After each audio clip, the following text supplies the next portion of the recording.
Hello and welcome to the Effortless Swimming Podcast. My guest today is a return guest who's been on it multiple times. Carl Reeder, welcome back to the podcast. Hi, Brendan. Good to be back. So we've done quite a few podcasts together, and we've talked a lot over the last couple of years. Your background's in sort of functional movement, and you've got a functional movement course which a lot of our swimmers have gone through, and you've also worked personally with a lot of the athletes that I coach as well, and you've helped them basically become pain-free in swimming, in running, and just feel better and move better as well. And it's a huge component to swimming well, is being able to move well. So on today's podcast, we're going to go through a couple of case studies of swimmers that you've worked with. What were the issues that they're having, and how did you help them overcome those issues? Because I mean, the people I talk to at clinics, the people I meet, they're normally dealing with something, whether it's shoulders, whether it's knees or hips or neck. There's so many things that can go wrong there, or they can have niggles. So we'll go into detail with some of those. So Carl, do you want to start off with maybe the first one that you've got there? Yeah, just in general, we see a lot of that shoulder complaints, shoulder and hamstrings and lower back with the clients that I've been working with. But this is a particular lady. She's 45. She's been really struggling with the neck and shoulder pain and restrictions. She's also works from home behind the computer a lot of the time, and just was just complaining to me how just doing backstroke and crawl was hurting her shoulders. So we basically looked at, the first thing we looked at was just looking at her program that she was doing. And I found this across the board with a lot of the swimmers, that a lot of the stretches that they're doing to try to warm up or even improve mobility, even though they were stretching the right muscles, it was compromising other areas of their bodies, particularly their upper back. So like the lat stretches and the common shoulder stretch that you see a lot of swimmers doing. When I had to make the modifications, that actually made a huge difference. So that was quite interesting, working one-on-one with the clients, but particularly this client had a whole stretch regime that she was doing, and I must have cancelled about 4 or 5 of her stretches and had to replace it with other things. But immediately the next day she phoned me and we talked, and she said, I feel so much better in the pool already just from leaving out those stretches. So was she doing them prior to swimming? She was doing them as part of her warm-up? Part of the warm-up, but also at home, she was doing a lot of stretching at home, in the door, trying to stretch out the pecs and the lats and the tightness. So she was trying to really try to improve her shoulder and neck mobility by doing stretching. And what I said to her was that when we start to move the body correctly and get those core muscles engaged and you start to move functionally, you'll see that the neck and the shoulder will start to loosen up as opposed to try to stretch it out. And so that obviously she had to first experience that. But after 2 or 3 sessions, she said already how she couldn't believe how her neck and her shoulder was just loosening up from doing squatting exercises. So I had to explain the link between how the hips and the shoulders are linked through the fascial systems and the muscle systems.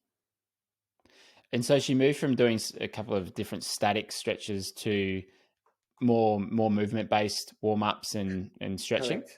Correct. She's a member of your group, your members swimming, effortless swimming, and so she's got access to the videos that we did the course, and she was doing them, but it was more the stretching that was getting her. So some of the stretches that weren't in the course that I had to have a look and see, just check her technique with. It's funny how it's changed so much. Like I remember, as a kid, that's pull your arm across the body. It's like that's the kind of like lazy teenager stretch. I think it's like when you can't be bothered doing anything, got to look like you're doing something, so you'll pull the arm across the chest there. Correct. Look, her movements, the stretches she was doing the stretches 100%. But what I said to her was when this is a big part of another thing across the board with the swimmers that I've been working with, is this body awareness. Like she didn't actually know where she should feel it really, or which muscle she should be using. And she said, well, I feel my lats stretching. And I would say to her, well, how does your neck feel? And she said, actually really sore. And she didn't actually even pick up on that her neck was being compressed while she was stretching the lats. She just would be focusing on getting the pull and the lat muscles. And I think that was common across many of the swimmers. So what was the process that you went through with her to discover what was causing those issues? Well, when you start to do the functional movements, they kind of highlight the problem areas very quickly. So when we were doing squats and rotational exercises, step ups, functional lunges, I could very quickly see when she was moving where the weaknesses were and the muscle imbalances and the asymmetries were. Some of the exercises and drills she was doing in the pool as well. I could, when she mentioned like she was doing 2 arms at the same time, like backstroke, and I asked her just to do 1 arm at a time, and that really also made a difference to her. So there was, and now she can do it because she's got the mobility back in her thoracic spine, and that's something you know I've covered quite a few times. But and then really building that core strength in a functional way. Through the squats is one of my favorite ways of doing that, and that really the squatting just has a huge effect on overall postural fixes. It kind of like hits many of the postural weaknesses, and so just by starting the first few days with getting the squat technique right, and then I went into more advanced stuff after that. But already after 2-3 sessions, you can in the testimonial that she wrote how she really felt way better after 2 sessions, and that's coming from the squats again. And that's all just working online with people, right? Like you Correct. assessing how they're doing those exercises through like a Zoom call or something similar, Yeah, and seeing absolutely. how they're moving. Yeah, even FaceTime, just put an iPhone or whatever on a desk, and she just would just go from there. I imagine how you're sort of looking at how people are moving is how I'm looking at people when they're swimming. It's like you've got a finely attuned eye to to that particular thing, and you can probably see things that most people can't. Which is what I think as I've developed over the years of just doing so much analysis in that time. Is it's like these, you can sort of see patterns and things that that aren't moving how they should, and compared to how they should be moving. So. Yeah, and just as you say, like you pick it up pretty quickly, and I think the other thing is, and I said this just now, was the body awareness is such a big thing. Like when I ask my clients or the guys, and what muscles do you feel working, and they sort of look at you with a blank stare, like what do you mean? And it's sort of say, okay, well, it's important that you know which muscles you're trying to hit here, and are you aware of the core engaging, and can you see this, and then they say no, and then I say, well, so it's that. I think that's been a big part from the testimonials, how helping them improve their body awareness has really helped them in the pool as well. Oh, it's such a massive one, isn't it? Like proprioception out of the pool, if it's poor, or body awareness out of the pool is poor, it's only going to get worse once you're in the water when you haven't got that grounding.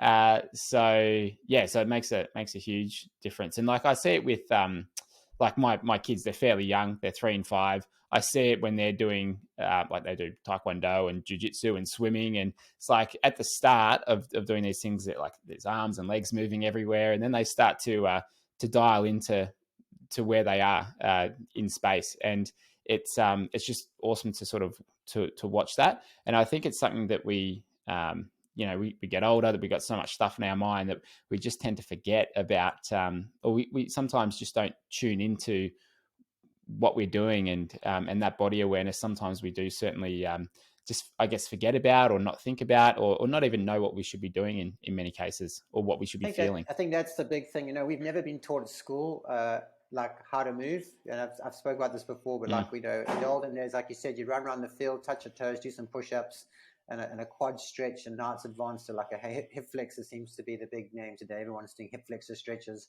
and but it's not really teaching people like this is how you're supposed to squat, how you bend, how you rotate, the technique that's involved, and it's highly technical. I mean, you've got multiple joints working, especially when it comes to back pain. And the muscles have highly coordinated functions. They're not just there to like do a bicep curl or whatever. So it's when you understand that and you help people actually grasp it and teach them and take them through that the body just realigns itself. That's the beauty of the work that I do, is it's not so much relying on Carl Reader. It's like, and I'm giving them the movement, and the body just sort of does the corrections. It's wonderful to watch. Let's go into the second one you've got there. Sure. I had a guy with really, really chronic hamstring injury and tendinopathy and pain, and it just affected his swimming and affected his running. And he was a young guy, like also like 40 years old, and a triathlete, and he really just reached out to me saying, look, my hamstrings are killing me, and he's been doing stretches and doing a lot of hamstring workouts, YouTube stuff. And so I was again, once again, he couldn't even do a squat. He couldn't squat down even like 10 degrees. He couldn't even do like half a squat from the pain. And so that was interesting, because we had to then look at what we talk about neural release, neural tension. So we would release the neural tension through very simple movements. And I'm not sure if you've seen some Olympic athletes do like vibration exercises where they shake their limbs, or they're moving fast, or they're doing something to like get the nerves reset. So it's kind of what I do with the guys as well, like shaking the legs, rolling the ankles, just like kind of like sending pulses through the nervous system to retrain that and reset that. And then helped him even in a chair. Now it's quite interesting because he's a very strong and fit guy. But I put him in a chair and I taught him how to like to get out of a chair properly, to teach the right mechanics of the pelvis. And he kind of was laughing about this thing, this is an elite athlete getting out of a chair, feel like an old guy. But once he got that mechanics, that rock and roll, he just couldn't believe how that would release his hamstrings, and he could feel his glutes. And he wrote to me like a day later saying, I can't believe I had to do no hamstring stretches today. And after about 2 weeks, he was squatting down, so I wouldn't say 90 degrees, but like at least 45, 50 degrees, which is a huge improvement. I don't know if those who are listening have had hamstring injuries, they know it's painful, but it also takes a long time to come right if you don't address the underlying issues as well. And so he was having that initial pain through running, was when he was experiencing running and swimming. And swimming as well. Yeah, right. Must have been pretty tight. Especially on the crawl, like the kicking feeling on the freestyle. And yeah, interesting. And so so instead of hamstring stretches, did you start him off with squats, or did you have him do some other things to then build up to doing squats if it was quite painful for him? Yeah, good.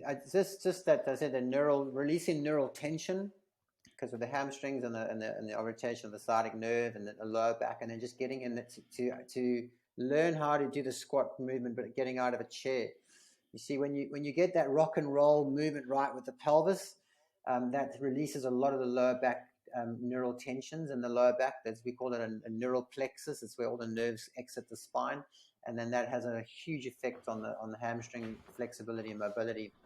So I actually stopped him doing quite a lot of the hamstring stretches in the initial phase, was just to retrain the muscles, so get the glutes firing, get him in a better position, release the tension, the chronic tension in his body. And then he's swimming as well, like just to, just to take, like, not go out full pace explosive, just really slowly and feel the body, get connected to your body, like again, body awareness. Can you explain the rock and roll through the hips that you mentioned there? I don't quite fully understand that. Yeah. So when you get out of the chair, you want to like, it's kind of like, I don't know if you can see in the video, but you want to lean forward from your hips. You want to feel the pelvis is rocking forward. It's like in physiotherapy, we talk about an anterior tilt. So the hands, if you put your hands on your hip bones, you're leaning forward and rocking forward from the hips.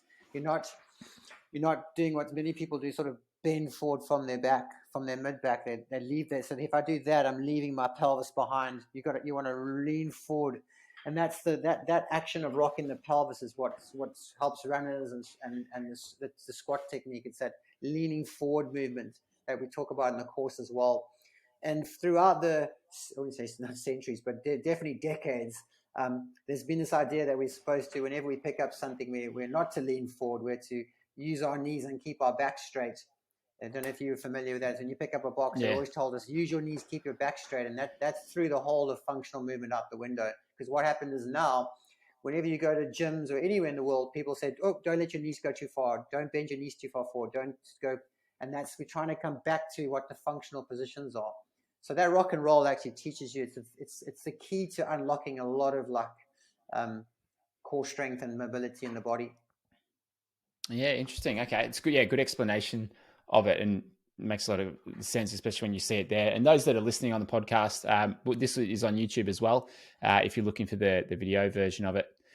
So if we do one more, one more athlete that you've worked with, what's another case study that you've got? Well, there was a lady, in her 60s. She was from the US, and she a horse rider, and fallen and broken like knees and shoulders. It was like a really challenging case, but just loved swimming. It was her life, and she just doing anything that could help. And she was going through a warm-up program before the course that we did, and she just was amazed. It said that she never ever moved her body, she just moved the joints. So she was just taxing and grinding her shoulders.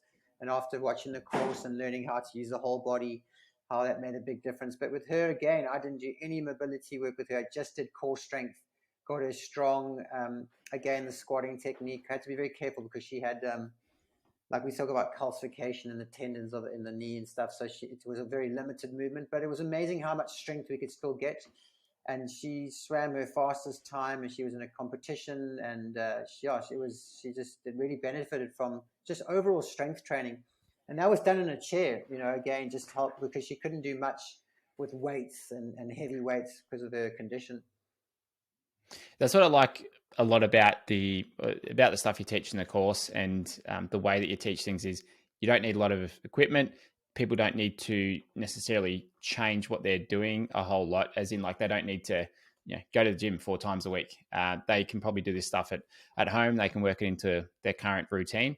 And I think that stuff is how people can make changes a lot better. It's like if I'm prescribing something for someone to do, it's like I'm just going to get them to maybe include a couple drills in their warm up. Keep it simple. You're already probably warming up in the pool anyway. And if we just add a little bit here or replace something a little bit here, do that every session, that's going to get you that result. And it means you're going to stick to it, and you're going to start to change that habit or change that movement in your case.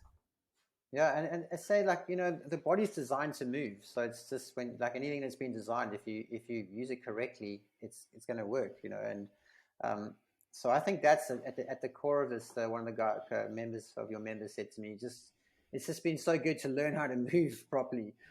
It's something that, how is moving properly going to help my exercising? But when you realize that exercises are movements and they're not done correctly, it just strains the body completely. So especially when you have injuries, there's a lot of the members as well, like just helping them with the too much overload, like doing too much. I mean, that's something you probably see in swimming as well. The guys are doing maybe overtraining, the typical overtraining scenario. So, but yeah, it's just across the board, really. The 3 things, just to summarize for the listeners, was, watching out for existing stretches that you're doing that may be compromising other parts of the body, and then improving your body awareness through understanding and doing things slowly and actually connecting with the body. And then the powerful effects of moving properly, like good functional techniques. And I want to say this to listeners, there are a lot of functional exercises if you go and download on Google or YouTube that are dysfunctional. And one of those examples is the lunge. The lunge is a very popular exercise for strengthening glutes and hamstring muscles, but in my opinion, the way it's taught is very dysfunctional. And you see a lot of people complaining of knee problems and ankle problems and back doing that, but it's a very common exercise you find in many of the triathletes sort of exercise programs. So that's kind of the first question I ask my guys when I meet them is, are you doing a lunge? And they say yes. And then I'm like, okay, before we go any further, let's go and have a look at that. Yeah, interesting. Yeah, and what's one of those like main things that will be causing issues with a lunge, like knee issues? The thing is, the lunge, their body is behind their knees. So when you see someone lunge, they step forward and they sink down. So if you're looking at, here's the knee and here's the body, you want the body to be leaning forward. So you want your head almost in line with your knee. When you watch most people lunge, their head and body is way behind the knee, if that makes sense. If you watch it on YouTube, You'll see what I've just described there. But it's all about the center of gravity is way too far behind, and that makes the knee the pivot point and the loading point, and it overactivates the quad muscles. Yeah, interesting. It's funny. Like it seems so to you. It probably seems like it's really simple, and it's really like obvious because you've done it for so long. But for most of us, it's like wow, all right, that's a massive difference. And the story that I'll use here is, and I know people are probably sick of me talking about surfing on this podcast, but to me, that's like that's the thing that I'm trying to master and learn alongside swimming as well. But surf coach that I listened to, he's talking about how you can basically turn better. So most people, he said, they'll have their basically bum out, they'll have their knees forward and their arms are sort of moving all over the place, and you can't really twist if your bum's sticking out. So it's like you got your 1 foot forwards, 1 foot back. It's almost like a sprinter's pose, like you're going to start like a 100-meter running sprint. So you sort of bent, you crouch down, and that way you can really turn your upper body a lot more, almost all the way around when you've got the right position. And it's just like, and for me, that just opened up like opened up surfing for me in a massive way, because I could then just like no, I could then just turn so much easier because I learned how to move properly. It's like that one thing. It's like, wow, makes a massive difference. And And so, that, yeah, as a surfer as well, that exact position where you talked about the bum out or the sticking out, what you do is you actually lock the rotational centers of your spine, because that creates an extension in what we call the T12L1 junction, and that's where the spine changes its orientation of the joints. So your rotation sits a little bit higher than that, like just above that joint. And when you surf and stick out and wave your hands like you described, you're actually locking the most rotational part of your body. So now you just have no way to move and do anything. And when you come more upright and relaxed there, then everything unlocks. I think that's important. That's a great point. It's a system. So like, if someone's got a really sore shoulder, I actually go to the opposite hip and do work, and they just can't understand, like, why is this guy giving me a hip exercise when my shoulder's sore? Like, did he not get the email, or like, but it's a system. It's a domino effect. It's a sequencing. So when we're looking at even at neck problems and stuff, or wrist problems, we very often, and you talk to physio, it's the same sort of philosophy. Sort of, we're looking at this chain. But that's the beauty of functional movements. If I'm not there in person, or many times I don't really fully understand what's going on in the body. Often I don't fully understand it. The body's complicated. And I don't think anybody has a true, we still, we're just the tip of the iceberg. But the beauty of functional movements is that, like, once you put functional movements back into someone's life, like, the body just does the rest. It's just sort of, it just organizes it. And especially fascia, that's another thing. A lot of people are doing fascia stretches with these foam rollers, and they're trying to run their ITB bands, or they're trying to fascia their glutes. If you understand that the fascia adopts to the messaging from the muscles, then you'll understand that if you do the other way around, so if you stretch a fascia, you're sending a signal from an exterior force to the muscle, and the muscle gets confused. Where if you train the muscles functionally, then the fascia gets a signal like, okay, now we need to make changes. So it's much easier to learn how to move functionally than to do fascia stretches. It's also painful. Now, they do work fascia stretches, but often they're only temporary, and that's very important for listeners, that there are benefits to doing fascia stretches. But for some people struggling with chronic conditions, it can actually make it worse sometimes. Interesting. And just somewhat related, where does sort of like deep tissue massage play a part there? How does that? Because I find, like, I'd call it, like, if I get beat up on the massage table, like a really hard massage, I'll be sore the next day, but I'm usually like feeling like I move a whole lot better. How does that sort of play into things? Well, remember this, if you talk about these asymmetries, like some muscles are chronically tight and others are weak and loose, or it's just that's just releasing that tension that you're holding in your body. So you are going to feel better just by releasing that. But if you've got if that muscle's tight because it's trying to stabilize a unstable joint in the back or in your hips, then often that releasing can cause more pain, because you're now taking away the stability. If it's just a chronic tightness from a imbalance or a bad posture for a while, it actually does. It feels great, and as you say, you feel really good. But that often doesn't solve the problem, because you got to get to why it's tight in the first place. Yeah, absolutely. I mean, something that if I've sat down a lot, if I've been like in the car or on a plane, or like coaching clinics and sort of on the iPad, might not have the best sort of seat there to be doing that for a whole day.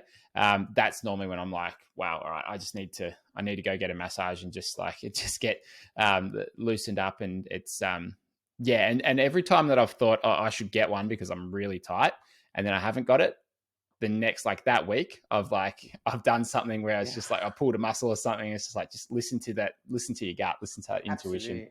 Yeah, and it's a integral part. I mean, like, especially with athletes, that's post massage is great. Toxins, like just getting the blood flow, lymph, all that stuff. There's definitely a place for that. And so those that are listening, if you do perhaps have some issues that you want to get taken care of, Carl, what's the best place to get in touch with you? Because you're in South Africa, but you work with obviously athletes from all over the place. And what's the best way for those people to get in touch with you? I think the email address is the best, which is carlwellness@gmail.com, and Carl with a C, carlwellness@gmail.com, and then my website is carlreadercoaching.com. And you can just reach out to me there. Yeah. And I have a discovery call, which is free, so people we can organize a Zoom or FaceTime chat just to see if what I offer is going to work or if it's going to be a good fit, and then we go from there. Yeah, fantastic. We'll keep all of that. We'll put all that in the show notes for those that are listening, and that course that we talked about as well, the functional movement for swimming, we'll put in the show notes as well. So, Carl, I appreciate you jumping on. I love hearing stories and case studies like you've shared today. It's great to hear that, like when you feel better, when you move better, you haven't got that pain, like life is just so much better for people, and that's something that you can really help people with. So appreciate you jumping on the podcast and sharing those stories. Yeah, thanks for having me, Brendan. Always good to chat.